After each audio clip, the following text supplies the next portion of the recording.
Hey Nana, happy birthday. Sorry I couldn't be there in person, but Mom did ask me to write you a poem, and so I wanted to let you hear it straight from the source, so I decided to make you this recording. So I'm just going to read it for you right now.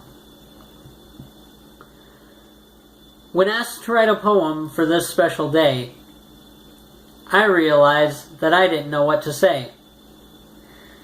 How can one person know all the fun things about you? Well, one can't, so I asked a relative or two. First, I spoke with your children to see if they would assist. They gladly told me stories, and I started making a list. Chip talked about when you took the haunted Thunderbird for a drive, and that time you lost a sunglass lens and looked like a pirate when you said goodbye. Mom said you'd rub Grandpa's shoulder and back in the car while he drove around. And she mentioned when you and her passed a cemetery with all those people, above ground.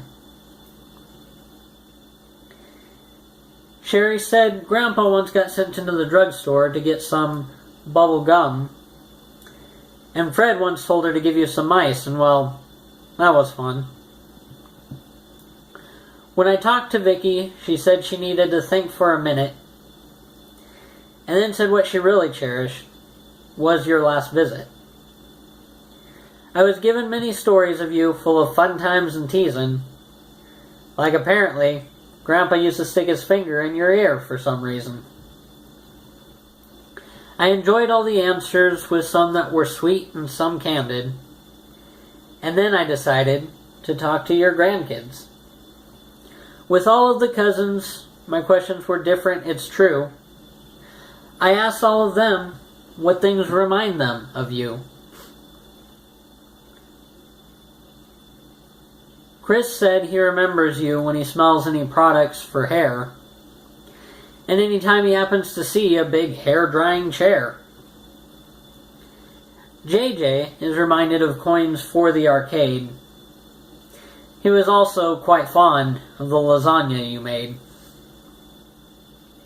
Kayla knows in your top drawer you always had Wrigley's Spearmint Gum. She also liked helping you make blueberry muffins that were good to the last crumb.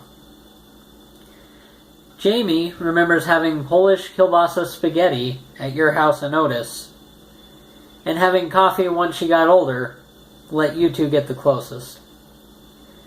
Kelly remembers how you scream when Vegas statues get handy.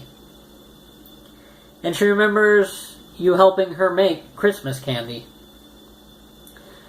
Joey remembers birds outside the spare room that would wake him from a dream. And he remembers having chocolate syrup over vanilla ice cream.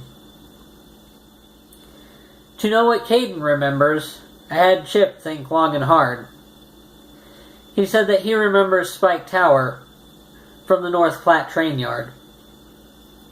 There are many things we all remember, like butterflies in the color yellow.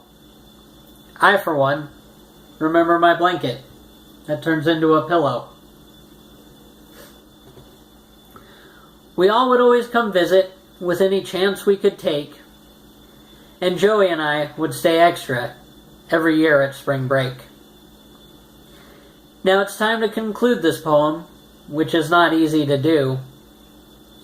So I'll just leave you with one last thing, which is that we all love you. Happy birthday.